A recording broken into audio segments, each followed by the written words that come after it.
እንዴት ናችሁ? እንደምን አደራችሁ? ፍቅር እንደሚቆጥብ ታውቃላችሁ።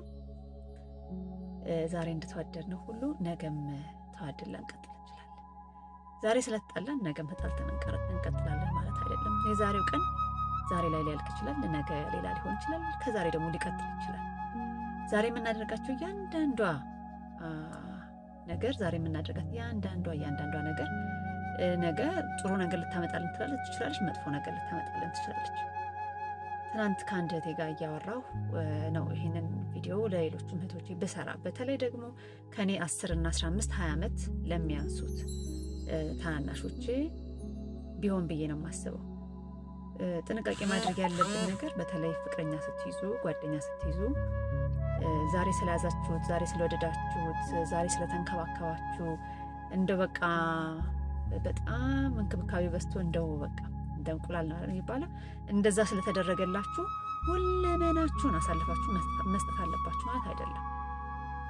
ነገ ዛሬ ሙሉ በሙሉ የሰጣችሁትን ነገር ነገ ግን መልሳችሁ መቀበል ላታችሁ ትችላላችሁ። ዛሬ የሰጣችሁት እያንዳንዱ ነገር ነገ ደግሞ ለእናንተ ዋጋ የሚያስከፍላችሁ ነገር ይሆናል። ዛሬ ነፍስ ከነፍሱ በቃ የእሷን ያህል መወደው በህይወቴ የለም ብሎ እንደወደዳችሁ ነገ ደግሞ እንደሷ ምጥላው የለም ሊላችሁ ይችላል። ስለዚህ በተቻለ መጠን ፍቅራችሁን ቆጥቡ።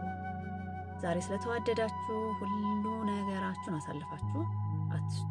ይሄ ለፍቅረኛ ብቻ አይደለም፣ ለማንኛውም ጓደኝነት፣ ለማንኛውም ቅርርብ በልኩና በመጠኑ መሆን አለበት። እንደዛ ከሆነ ሰላማዊ የሆነ ነገ ከነገ ወዲያ ይኖራችኋል ማለት ነው።